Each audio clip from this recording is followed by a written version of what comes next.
I don't ever slow up, no I don't take shit. I got no love for the fakeness. If you wanna play tough and wanna hate this, I'll always show up. இந்த வீடியோவில் நம்ம எதை பற்றி பார்க்க போகிறோம்னா, நருட்டோவில் வர Obito Uchiha. Obito ஒரு செம்ம வில்லன் சொல்லலாம், ஒரு செம்ம லவ்வர் பாயின்னு சொல்லலாம், இல்லை ஒரு செம்ம மாஸ்டர் மைண்டுன்னு சொல்லலாம், ஒரு நல்ல காமெடின்னு கூட சொல்லலாம். அவனை பற்றி சொல்லிகிட்டே போகலாம். அவனோட லைஃப் ஸ்டோரியை பற்றி இந்த வீடியோவில் பார்க்கலாம். ஓபிட்டோட சின்ன வயசில் அவங்க அப்பா அம்மாவை காட்டியிருக்கவே மாட்டாங்க. அவன் பாட்டியோட தான் வளர்ந்துக்கிட்டே இருப்பான். தலைவனுக்கு ஹெல்பிங் டெண்டன்சி ரொம்ப ஜாஸ்தி. அதனாலே எங்கே போனாலே லேட்டாகவே போவான். ஏன்னா யாருக்காவது ஹெல்ப் பண்ணிட்டு போகிறதுனால எங்கே போனாலும் லேட்டாக போகிற மாதிரி ஆகிடும். ஓபிட்டோவை பார்த்தா உச்சிகா கிளானை சேர்ந்தவனானே எல்லாருக்கும் டவுட்டே வரும். ஏன்னா காகுல்ஸ் போட்டுக்கிட்டு கண்ணுக்கு ஐ ட்ராப்ஸ் போட்டு ரொம்ப வீக்கான நிஞ்சாவா இருப்பான். உச்சிகா கிளானை பார்த்தாலே அவங்க ஒரு ப்ராடஜியாக தான் இருப்பாங்க. ஃபர்ஸ்ட் ட்யூனின் எக்ஸாமில் மைட் காய் கிட்ட தோத்துருவான். அதுக்கப்புறம் செகண்ட் அட்டெம்ப்ட்ல பாஸ் பண்ணி தான் அந்த அகாடமிலே அவன் சேருவான். அவனோட ரைவல் கக்காஷி தான். இப்போ கக்காஷி, ஓபிட்டோ, ரின் அவங்க 3 பேருமே ஒரே டீம். அந்த டீமோட ஹெட் வந்து மீனட்டோ. மீனட்டோ பற்றி உங்ககிட்ட சொல்லவா வேணும், பயங்கரமான ஆளவன். மீனட்டோ பெல் டெஸ்ட் கண்டக்ட் பண்ணுவான். இப்படி கக்காஷி வந்து நம்ம நருட்டோ, சாஸ்கே, சக்குராக்கு பெல் டெஸ்ட் கண்டக்ட் பண்ண மாதிரி கக்காஷி, ரின், ஓபிட்டோக்கு மீனட்டோ பெல் டெஸ்ட் கண்டக்ட் பண்ணுவான். அந்த பெல் டெஸ்ட்ல ரின்னோ ஓபிட்டோ பெல்ல தொடக்கூட முடியாது. ஆனா கக்காஷி ஒரு பெல்ல மட்டும் மீனட்டோ கிட்ட இருந்து வாங்கிடுவான். அப்பதான் ஓபிட்டோக்கு ஒன்று புரியும், கக்காஷி செம்ம பவர்ஃபுல்லான கேரக்டர்னு. அதே மாதிரி அவங்க 3 பேருக்குள்ள ஒரு டீம் ஒர்க்கே இல்லைன்றது அவனுக்கு அப்பதான் புரியவே வரும். இப்படியே இது போயிட்டு இருக்கும் போது 3rd கிரேட் நிஞ்சா வார் ஸ்டார்ட் ஆயிடும். அப்போ மீனட்டோட டீம் 2ஆ பிரிஞ்சு மீனட்டோ தனியாகவும் கக்காஷியோட தலைமையில கீழே 2 பேர் ஓபிட்டோ, ரின்னும் போற மாதிரி இருக்கும். இவங்களுக்கு என்ன மிஷன்னா, கனாபி அப்படின்ற ஒரு பிட்ஜை டெஸ்ட்ராய் பண்ணும். அதான் மீனட்டோ கொடுத்த ஒரு மிஷன். இந்த மிஷன் எடுத்துக்கிட்டு தான் கக்காஷி டீம் போவாங்க. அப்போ போகும்போது அவங்க வில்லன்ஸ் கிட்ட மாட்டிப்பாங்க. அப்ப அவங்க ரின்னை மட்டும் கடத்தி கொண்டு போயிடுவாங்க. அப்போ ஓபிட்டோ என்ன பண்ணுவான், ரின்னை காப்பாற்றணும் கக்காஷி கிட்ட போய் சொல்லுவான். ஆனா கக்காஷிக்கு மிஷன் தான் முக்கியம், நான் அந்த பிரிட்ஜை அழிக்க போறேன் அப்படின்னு சொல்லிட்டு இருப்பான். அப்போ ஓபிட்டோ, என்னடா இப்படி பேசுற, ரின் நம்மளோட ஃப்ரெண்டுடா, நம்ம போய் காப்பாத்தியே ஆகணும். இந்த நிலைமையில நீ மாட்டி இருந்தா உன்னை காப்பாத்த நாங்க வந்திருப்போம், நீ அவளை காப்பாத்த வரணும்ல அப்படின்னு சொல்லிட்டு செம்ம காண்டாயிட்டு நான் மட்டும் போய் அவளை தனியா காப்பாத்தன்னு சொல்லிட்டு போயிடுவான். ஏன்னா ஓபிட்டோ ரின்னை காதலிச்சிட்டு இருப்பான். அதனால ரின்னை காப்பாத்த ஓபிட்டோ போயிடுவான். கக்காஷிக்கு மனசே கேட்காது. இதனால அவனும் போய் காப்பாத்தலாம், நாங்க போய் பார்த்தாதான் தெரியும். ஓபிட்டோ அவங்க செம்ம அடி வாங்கிட்டு இருப்பான் காப்பாத்த சொன்னா. கக்காஷி உள்ள பூந்து எல்லாரையும் செம்ம அடி அடிச்சு காப்பாத்த போவான். அப்ப கக்காஷியோட ஒரு கண்ணு வேற போயிடும் அந்த சண்டையில. அந்த டைம் பார்த்து வில்லன் குரூப்ல இருக்க ஒருத்தர் என்ன பண்ணுவான், அந்த கொகையை வெடிக்க வச்சிருவான். அப்ப கக்காஷி மேல ஒரு பெரிய பாறை வந்து விழ வரும். அதுல இருந்து கக்காஷியை காப்பாத்த ஓபிட்டோ போய் அவன் நடுவில் விழுந்துருவான். கக்காஷியை காப்பாத்திடுவான். பட் ஓபிட்டோ மேல ஒரு பாறை விழுந்து one side of the Obito அப்படின்னு நசுக்கிடும். செம்ம சென்டியா இருக்கும் அந்த சீன். ஓபிட்டோ செத்துருவான்னு நினைச்சிட்டு இருப்போம் எல்லாருமே. ஓபிட்டோட பாதி உடல் அப்படியே நசுங்கி போயிருக்கும். பார்க்கவே ரொம்ப கஷ்டமா இருக்கும். அப்ப கூட ஓபிட்டோ, கக்காஷி நீ ஜூனியர் எக்ஸாமுக்கு பாஸ் பண்ணதுல நான் ஒரு கிஃப்ட்டும் உனக்கு தரலடா, இப்ப நான் உனக்கு கிஃப்ட் தரேன், அதை எடுத்துக்கோன்னு சொல்லிட்டு என்னோட ஒரு ஷரிங்கன் தான் உனக்கு நான் கிஃப்டா தரேன்னு சொல்லிட்டு என் கண்ணை எடுத்துக்கூடான்னு சொல்லுவான். அந்த சீன் ரொம்ப சென்டிமெண்டலா இருக்கும். கக்காஷி மேலே இவ்வளவு பாசம் வச்சிருக்கான்னு அப்பதான் நம்மளுக்கு எல்லாருக்குமே புரியும். கடைசியில் அவன் கண்ணை கக்காஷி எடுத்துப்பான். அப்போ கூட ஓபிட்டோ என்ன சொல்லுவானா, கக்காஷி நீ ரின்னை நல்லா பாத்துக்கூடா, அவளை நல்லா பாத்துக்கோ அப்படின்னு சொல்லியிருப்பான். செம்ம சென்டியா இருக்கும். அப்ப அந்த குகை முழுசா இடிஞ்சு விழுந்துரும். கட் பண்ணா எல்லாரும் ஓபிட்டோ கல்லறை முன்னாடி அழுதுட்டு அஞ்சலி செலுத்திட்டு இருப்பாங்க. அப்போ கக்காஷி கிட்ட இருக்கிற ஷேரிங்கனை பார்த்துட்டு அவங்க கிட்ட அது இருக்கக்கூடாது, அதை நம்ம எடுத்தே ஆகணும்னு சொல்லிட்டு உச்சிகா கிளானே பேசிட்டு இருக்கோம். அப்ப இட்டாச்சியோட அப்பா நான் ஃபுகிகோ உச்சிகா, இது வந்து ஓபிட்டோ கக்காஷி கொடுத்த கிஃப்ட், இதுல நம்ம யாரும் தலையிடக்கூடாது, இது ஒரு ஃப்ரெண்டு இன்னொரு ஃப்ரெண்டு கொடுத்த கிஃப்ட் அப்படின்னு சொல்லிடுவாரு. திருப்பியும் கட் பண்ணா நம்ம ஓபிட்டோவை காட்டுவாங்க. யார் காப்பாத்தினான்னு பார்த்தா ghost of the Uchiha, Madara Uchiha தான் காப்பாத்திருப்பாரு. சித்தப்பா நீ எங்கடா இங்க அந்த மாதிரி இருக்கும். சாவ கடந்த நம்ம ஓபிட்டோவை காப்பாத்திட்டு வந்திருப்பாரு மாதரா. அது மட்டும் இல்லாம அவனோட அடிப்பட்ட ஒன் சைட் ஆஃப் த பாடியை அஷிரா மசால்ஸ் வச்சு ஹீல் பண்ணிருப்பாரு. மாதராவோட விஸ்டம் ஓபிட்டோ கிட்ட ஷேர் பண்ண நினைச்சிருப்பாரு. பட் ஓபிட்டோக்கு மாதராவை பார்த்தா ஒரு விதமான பயமா இருக்கும். அந்த டைம்ல ரின்னை 3 டைல்ஸோட ஜிஞ்சுரிக்கியா மாத்துறதுக்கு மிஸ்ட் வில்லேஜ் நோபி ரின்னை கடத்திட்டு போக வந்திருப்பாங்க. அப்ப கக்காஷி எல்லாரும் கூட சண்டை போட்டுட்டு இருப்பான். அதுல ஒருத்தனுக்கு சிடோரி போடும்போது கரெக்டா ரின்னு உள்ள வந்து அந்த சிடோரியை வாங்கிடுவா. ஐயோ ரொம்ப கஷ்டமா இருக்கும். கரெக்டா கக்காஷி கையாலே ரின்னு சாவர சீன் இருக்கும். அப்படியே கட் பண்ணி பார்த்தா தூரத்துல இருந்து இதை ஓபிட்டோ பார்த்துட்டு இருப்பான். ஓபிட்டோ அந்த சீன்ல செத்துருவான், ப்ரோக் ஆயிடுவான், சல்லியா உடஞ்சிருவான். அப்படியே ரின்னு சாவறத பார்த்துக்கிட்டே இருக்கும்போது அவனோட மங்கைக்கோ ஷரிங்கன் எபிலிட்டி அன்லாக் ஆகும். அவனுக்கும் கக்காஷிக்கும் சேர்த்து அந்த மங்கைக்கோ ஷரிங்கன் அவேக்கன் ஆகிற சீன் இருக்கு பாருங்க, செம்ம சென்டிமெண்டலா இருக்கும். அங்க இருக்க எல்லாரையுமே ஓபிட்டோ கொண்டுட்டு அப்படியே அவளை தூக்கி கட்டி பிடிச்சிட்டு ஃபர்ஸ்ட் அழுவான் பாருங்க ஓபிட்டோ, டே ஜர்க்கிங் சீன், அது ரொம்ப சோகமா இருக்கும் அந்த சீன். அதுக்கப்புறம் ஓபிட்டோ ஸ்ட்ரெயிட்டா மாதரா கிட்ட தான் வருவான். நான் என்ன பண்ணணும்னு சொல்லுங்க மாதரா, இதுக்கப்புறம் நீங்க என்ன சொன்னாலும் நான் செய்யறேன் அப்படின்னு சொல்லிடுவான். அங்க ஸ்டார்ட் ஆகுங்க ஓபிட்டோட இன்னொரு சாப்டர். இது வரைக்கும் ஓபிட்டோவை நல்லவனா தானே பாத்தீங்க, இதுக்கப்புறம் ஓபிட்டோவை கெட்டவனா பார்க்க போறீங்க. பேசிக்கலி அவன் ரொம்ப கெட்டவனா மாறிடுவான். மாதரா ஓபிட்டோவை செம்மையா மேனிபுலேட் பண்ணி வச்சிருப்பாரு. அதுக்கப்புறம் ஓபிட்டோட வாழ்க்கையில ரெண்டு பர்சனாலிட்டிஸ் தான் இருக்கும். ஒன்னு டோபி, செம்ம காமெடியான ஒரு பர்சனாலிட்டி. இன்னொன்னு மாதரா, செம்ம கொடூரமான ஒரு கேரக்டர். ஒன்னு காமெடி, இன்னொன்னு ஈவில். கடவுள் பாதி மிருகம் பாதின்னு வாழ்ந்துட்டு இருப்பாரு அவரு. ஓபிட்டோட மங்கை கோஷரிகன் எபிலிட்டி செம்ம புரோக்கன் எபிலிட்டி. காமுவி அந்த பவரை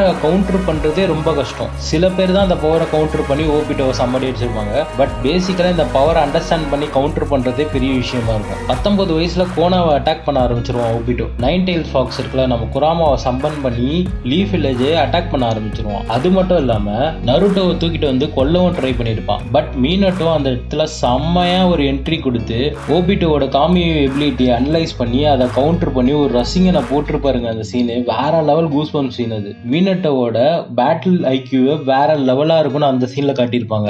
அவ்வளவு சீக்கிரமா ஓபிட்டோட எபிலிட்டியை அனலைஸ் பண்ணி அது கவுண்டரும் பண்ணிருப்பாரு. அது வேற level scene, one of the best scene நருட்டோல. அப்படி இந்த சைடு பாத்தீங்கன்னா அக்காட்சுகில ஜாயின் பண்ணி டோபின்ற கேரக்டர்ல செம்ம ஃபன் பண்ணிட்டு இருப்பான் நம்ம ஓபிட்டோ. தேய்தரான்ற ஒருத்தனோட சேர்ந்து பண்ண ஃபன்லாம் வேற லெவலு. அவனை அட்டாக் பண்ற எல்லார்கிட்டையும் தன்னோட காமி எபிலிட்டிஸ் வச்சு விளையாடி இருப்பான் டோபி. ஏன் நம்ம சாஸ்கே கிட்டே செம்மையா விளையாடி இருப்பான். அவன்கிட்ட செத்து போன மாதிரி நச்சிருப்பான், திடீர்னு ஏஞ்சி வந்து சண்டை போடுவான், வேற லெவல் ஃபன் பண்ணிட்டு இருப்பான் அவன். ஒரு சீன்ல டோபி அப்படியே குழந்தை மாதிரி பேசிக்கிட்டே இருக்கும்போது அப்படியே மாதரா உச்சிகாவா மாறி ஒரு டெரர் வாய்ஸ், பேஸ் வாய்ஸ் எடுப்பான் பாருங்க. அந்த சீன் அப்படியே கூஸ் பம்ப்ஸ் தெரிக்கும். நருட்டோல one of the best scene, எனக்கு ரொம்ப பிடிச்ச சீன் அது. இட்டாச்சி கூட அவன் கிளான் மெம்பர்ஸ் ஆன உச்சிகா கிளானை வைப் அவுட் பண்றதுக்கு நம்ம டோபியோட ஹெல்ப் தான் கேட்டிருப்பான். அதாவது ஓபிட்டோட ஹெல்ப் தான் கேட்டிருப்பான். இவங்க 2 பேரும் சேர்ந்து தான் டோட்டல் உச்சிகா கிளானே வாஷ் அவுட் பண்ணிருப்பாங்க. இருக்கிற எல்லா கிளான் மெம்பர்ஸையும் கொண்டிருப்பாங்க. 5 சம்மட்ல ஓபிட்டோ என் பேர் மாதரா உச்சிகா, நான் இப்போ 4th கிரேட் நிஞ்சா வார ஸ்டார்ட் பண்ண போறேன்னு சொல்லியிருப்பான். ஒரு பேரை வச்சு ஒரு கிரேட் நிஞ்சா வாரே ஆரம்பிக்க முடியும்னா அது மாதரா உச்சிகாவோட பேர் தான், த கோஸ்ட் ஆஃப் த உச்சிகா. மாதரா உச்சிகாவை பத்தி பேசணும்னா ஒரு தனி வீடியோ தான் போடணும். ஏன்னா மாதரா உச்சிகா வேற லெவல் கேரக்டர், வேற மாதிரி வில்லங்க. வில்லன்னு சொல்லக்கூடாது, புரோக்கன் ஹீரோஸ். இவங்க எல்லாமே நருட்டோல வர எல்லாருமே புரோக்கன் ஹீரோஸ் தான். அவங்களோட எண்ணம் கரெக்ட், ஆனா போற பாதை தான் தப்புன்னு எல்லாரும் சொல்லுவாங்க. லிட்டரலா தானோஸ் மாதிரி. ஒரு சீன்ல காபுட்டோ ஓபிட்டோ கிட்ட வந்து என்னையும் இந்த வார்ல உன்னோட ஆலையா சேர்த்துக்கோ, நானும் நீயும் சேர்ந்து இங்க சண்டை போடலான்னு சொல்லியிருப்பான். பட் ஆனா ஓபிட்டோ அதுக்கு ஒத்துக்கிற மாதிரியே இருக்க மாட்டான். அவனோட சண்டை போட தான் ட்ரை பண்ணுவான். அப்ப காபுட்டோ அவன் ரீஅனிமேட் பண்ணணும்னு நினைக்கிற ஒரு சில ஓல்டர் காகேஸை டிஸ்பிளே பண்ணுவான், அதான் சம்மன் பண்ணி காட்டுவான். அப்போ கூட ஓபிட்டோ தயங்காம அவன் கூட சண்டை போட ரெடியா இருப்பான். அந்த நேரத்துல நம்ம மாதரா உச்சிகா பாடியை மட்டும் அவன் சம்மன் பண்ணுவான் பாருங்க. அப்பதான் நம்ம டோபி அடங்கி போவான். ஏன்னா மாதரா உச்சிகா ரீஅனிமேட் பண்ணா அவன் கூட சண்டை போடுறது ரொம்ப கஷ்டம்னு ஓபிட்டோக்கு தெரியும். ஓபிட்டோ படிச்ச ஸ்கூல்ல மாதரா தான் ஹெட் மாஸ்டர். இந்த ஒரு சீன் போடாதா மாதரா எவ்வளவு பெரிய பவர்ஃபுல் கேரக்டர்னு சொல்றதுக்கு. ஓபிட்டோ அவன் கூட சண்டை போட மட்டும் தான் தயங்கி இருப்பான். அதுக்கப்புறம் வில்லேஜ் கிட்ட இந்த ரெயினுக்கு போய் நாகட்டோட ரினிங்கனை எடுக்க போயிருப்பான். அப்பதான் அங்க கோனா ஓபிட்டோவை தடுத்து நிறுத்தி அங்க ஒரு ஃபைட் பண்ணிருப்பான். வேற லெவல் ஃபைட் சீன். அங்க கோனா லிட்டரலா ஓபிட்டோவை கொல்ற அளவுக்கு போயிருப்பான். ஏன்னா கோனாவும் செம்ம பவர்ஃபுல்லான கேரக்டர். அந்த ஃபைட்டு வேற லெவலா இருக்கும். ஏன்னா ஓபிட்டோ இசனாகி யூஸ் பண்ணி தான் கடைசியில கோனாவை டிஃபீட் பண்ணியிருப்பான். அதுக்கப்புறம் ரினிகனை எடுத்துட்டு அங்கிருந்து வந்திருப்பான். வேற லெவல் சீன் அது. 4th கிரேட் நிஞ்சா வார்ல மாதராவை ரீஅனிமேட் பண்ணியிருப்பாங்க. ஓபிட்டோ ஒரு மாஸ்க்டு மேனா தான் சீரீஸ் ஃபுல்லா வருவான். அவன் எப்பயுமே ஒரு மாஸ்க் போட்டு தான் இருப்பான். அதனால இது ஓபிட்டோன்னு யாருக்குமே தெரியாது. அவன் ஏமே எல்லா டெய்ல்டு பீஸையும் அப்சர்வ் பண்ணி 10 tailsோட ஜிஞ்சுரிக்கியா மாறி டிவைன் ட்ரீயை சம்மன் பண்ணி இந்த நிஞ்சா வேர்ல்டுல இன்ஃபினிட் சுக்கியூமியை கேஷ் பண்ணி இந்த இருக்கிற எல்லாரையுமே ஒரு சுக்கியூமியில வைக்கணும்ன்றது தான் நம்ம ஓபிட்டோவோட ஆசை. ஏன்னா அப்பதான் இந்த உலகம் நிம்மதியா பீஸ்ஃபுல்லா இருக்கும்னு நினைச்சுக்கிட்டு இருப்பான். ஓபிட்டோவோட சண்டை போட கக்காஷி, மீனட்டோ, நருட்டோ, மைட் கை, ஏன் எல்லாரும் அவங்க கூட சேர்ந்து சண்டை போட்டு இருப்பாங்க. ஒருத்தனை எதிர்க்க 5 பேர் 4 பேர் சேர்ந்து தான் சண்டை போட்டு இருப்பாங்க. ஏன்னா ஓபிட்டோ மாதரா கிட்ட சேர்ந்ததுல இருந்து வேற லெவல் பவராவே மாறிடுவான் அவன். அப்ப கக்காஷியோ நருட்டோவோ பிளான் பண்ணி ஓபிட்டோவோட மாஸ்கை உடைச்சிருவாங்க. அப்பதான் அங்க இருக்க எல்லாருக்கும் தெரியும் அது ஓபிட்டோன்னு. இது வரைக்கும் அவனை மாதரா உச்சிகா இல்லைன்னா டோபின்னு நினைச்சிட்டு இருப்பாங்க. கடைசியில அவன் தான் ஓபிட்டா உச்சிக்கோன்னு அப்பதான் எல்லாருக்குமே ரிவீலே ஆகும். கக்காஷியும் ஓபிட்டோவும் அவங்களோட ஷேரிங் எபிலிட்டியை யூஸ் பண்ணி அவங்க காமியூ டொமைன்ல போய் சண்டை போட்டுட்டு இருப்பாங்க. அப்ப கக்காஷி ஓபிட்டோ கூட சண்டை போட்டுட்டு இருக்கும்போது சிடோரி யூஸ் பண்ணி கக்காஷி ஓபிட்டோவை குத்திடுவான். அப்போ ஓபிட்டோ அதை டாச் பண்ணாம வாங்கிக்கிட்டு பேசுவான் பாருங்க, செம்ம சென்டியா இருக்கும். கக்காஷி பார்த்தல ஐ எம் எம்டிடா, உள்ள ஒண்ணுமே இல்ல, நான் ஒரு ஆலோ மேன் அப்படின்னு சொல்லுவான். அவன் செமையா இருக்குங்க அந்த சீனு, எக்ஸ்பிளைனே பண்ண முடியல என்னால. ரென்னுக்கு இந்த ஷினோபி வேர்ல்டு பண்ணது ஒரு பெரிய தப்புடா, அதை தான் நான் இங்க சரி பண்ண போறேன். அந்த டொமைன்ல கக்காஷியை லாக் பண்ணிட்டு அங்கிருந்து இவன் மட்டும் தப்பிச்சு வந்து எல்லா டெயில்டு பீஸோட பவரையும் அப்சர்வ் பண்ணி டென்டைல்ஸோட ஜிஞ்சுரிக்காவே மாறிடுவான். ஓடு வேற லெவல் பவரா மாறிடுவான். அந்த வாரில் அஷிராமா, டோபிராமா, மீனட்டோ, இருசன், சருட்டோபி அவங்க எல்லாருமே ரீஅனிமேட் பண்ணியிருப்பாங்க. யார் உரோச்சிமாரு தான் பண்ணுவான். உரோச்சிமாரும் வேற லெவல் கேரக்டருங்க அவனை. அப்போ நம்ம அஷிராமாவே சொல்லியிருப்பாரு டென்டைல் ஜிஞ்சுரிக்கு ஓபிட்டோவை பார்த்து, இவன் என்னோட பவர்ஃபுல்லா இருக்கான்டா, வேற லெவல்லாம் மாறிட்டான் அப்படின்னு சொல்லியிருப்பாரு. அப்ப டோபிராமா கூட இதை தான் சொல்லியிருப்பாரு, ஆனா நீ உன்னோட எல்லா க்ளோனையும் அப்சர்வ் பண்ணி அவன் கூட சண்டை போட்டா கூட அவனுக்கு நீ ஈடே ஆக மாட்டா, இப்போ அவன் வேற லெவல் பவரா இருக்கான் அப்படின்னு சொல்லுவான். அப்போ கூட இவங்க 2 பேரும் சேர்ந்து அவனை சண்டை போட ட்ரை பண்ணிட்டு இருப்பாங்க. பட் ஆனா அவன் வேற லெவல் பவரா மாறிடுவாங்க. அவன் டென்டைல்ஸோட ஜிஞ்சுரிக்கா மாறிடுவான். Ultimate power. ஓபிட்டோ ஒருத்தவனை எதிர்த்து நருட்டோ, சாஸ்கே, மீனட்டோ, ஜோகோ, டோபிராமா இத்தனை பேர் சேர்ந்து தான் ஓபிட்டோவை எதிர்த்து சண்டை போட்டுட்டு இருப்பாங்க. அப்போ ஓபிட்டோ மீனட்டோவை பார்த்து கொஞ்சம் ஓவராகவே பேசிடுவாங்க. ரென்ஸ் ஆகும்போது நீங்க என்ன பண்ணிட்டு இருந்தீங்க, அவளை காப்பாத்திருக்கணும்ல, ஒக்காகவா இருந்தா நீங்க அவளை கண்டிப்பா காப்பாத்திருக்கணும்லன்னு சொல்லி ரொம்ப அப்படியே ஒரு மாதிரி அசிங்கப்படுத்துற மாதிரி பேசுவோம். அப்போ நருட்டோவுக்கு செம்ம காண்டாயிடும். நருட்டோ டோபிராமா ஹெல்ப்போட ஓபிட்டோவுக்கு ஒரு ரசிங்கனை போடுவான் பாருங்க, சரியான scene. Like dad like son, செம்ம சீன் இது. 2 பேரும் செம்மையாக ஓபிட்டோவுக்கு ஒரு ரசிங்கனை போட்டிருப்பாங்க. அந்த இடத்துல நம்ம நருட்டோட ஐக்கியம் பாராட்டணும். ஏன்னா சேஜ் மோட் ஜுட்ஸு இல்லை டைட் ஜுட்ஸு மட்டும்தான் ஓபிட்டோ கிட்ட ஒர்க் ஆகும்னு கண்டுபிடிச்சு சேஜ் ஜுட்ஸு யூஸ் பண்ணி ஒரு ரசிங்கனை போட்டிருப்பான் நருட்டோ. அவனோட பேட்டில் ஐக்கியம் வேற லெவலாகவே இருக்கும். கடைசியில் நருட்டோவும் சாஸ்கேவும் சேர்ந்து செம்மையாக ஃபைட் போடுவாங்க ஓபிட்டோ கிட்ட. இதெல்லாம் வேலைக்கு ஆகாதுன்னு தெரிஞ்ச நருட்டோ தன்னோட நோ டாக் ஜுட்ஸுவை போட்டு பேசியே திருத்திடுவான் ஓபிட்டோ கிட்ட. நீயும் நானும் ஒன்று தான், உன்னை எப்படி இந்த உலகம் அசிங்கப்படுத்துச்சோ அதே மாதிரி தான் என்னையும் இதை அசிங்கப்படுத்துச்சு. பட் அது என்னோட நிஞ்சாவே இல்லை, நான் எப்பயுமே நல்லது பண்ணுறது தான் என் நிஞ்சாவேன்னு சொல்லி அப்படி இப்படின்னு பேசி ஓபிட்டோவே ஃபீல் பண்ண வச்சிருவாங்க, நான் தப்பு பண்ணிட்டேன்னு சொல்லிட்டு. டெயில்டு பீஸ்டோட ஸ்பிரிட்டை டென்டைல்ஸ் ஜிஞ்சுரிக்கு உடம்புல இருந்து பிரிச்சு எடுத்து ஓபிட்டோவை நார்மலா ஆக்கிடுவாங்க. அதுக்கப்புறம் டென்டைல்ஸ் ஜிஞ்சுரிக்கு ஃபார்ம்ல இருந்து ஓபிட்டோவை வெளியே எடுத்துட்டு வந்துருவாங்க. அப்போ சாஸ்கே ஓபிட்டோவை கொல்ல போயிட்டு இருப்பான். நருட்டோ அதை தடுக்க போவான். அதுக்கு முன்னாடி கக்காஷி அந்த டொமைன்ல இருந்து வெளியே வந்து ஓபிட்டோவை கொல்ல வருவான். யாரு அவனை தடுக்க போறான்னு நினைச்சா நம்ம மீனோட்டோ சென்சை தான் அங்க போய் தடுத்துருவாரு. தடுத்துட்டு அவன் ஃப்ரெண்டுடா, என்னதான் அவன் தப்பு பண்ண போயிருந்தாலும் அவனுக்கு ஒரு சான்ஸ் கொடுக்கணும் தெரிஞ்சிருக்குன்னு சொல்லி பேசி கன்வின்ஸ் பண்றாரு. இதனால செம்ம கில்ட் ஆயிடுவான் ஓபிட்டோ. தன்னால இறந்த எல்லாருக்கும் உயிர் கொடுக்கணும்னு சொல்லிட்டு ரெனே ரீபர்த் அந்த ஜுட்ஸு யூஸ் பண்ண போவான். அந்த நேரம் கரெக்டா பிளாக் ஜெட்ஸு உள்ள போந்து நம்ம ஓபிட்டோவை அப்படியே ஸ்டாப் பண்ணி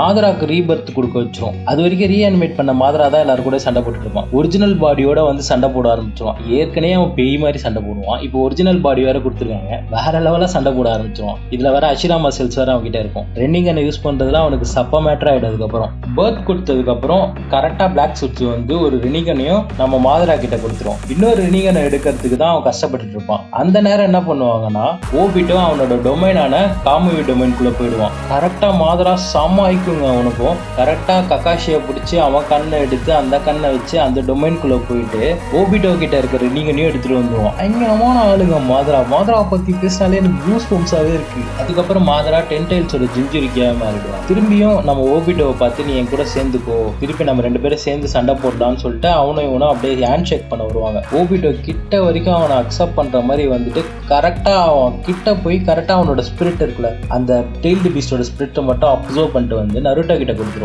என்னால முடிஞ்சது இதுதான், உனக்கு ஹெல்ப் பண்ற நருட்டோ அப்படின்னு சொல்லிட்டு போயிடுவான். அப்படி எடுத்துட்டு வர டைம்ல மாதரா சொல்லுவான் பாருங்க, அப்போ மாதரா ரின்னோட டெத்தை கன்ஸ்ட்ரக்ட் பண்ணதே நான் தான், நீ என் பேச்சை கேட்கணும்னு சொல்லிட்டு ரின்னோட சாவை பிளான் பண்ணதே நான் தாண்டான்னு ஒரு ட்விஸ்ட் உடைப்பான் பாருங்க அங்க.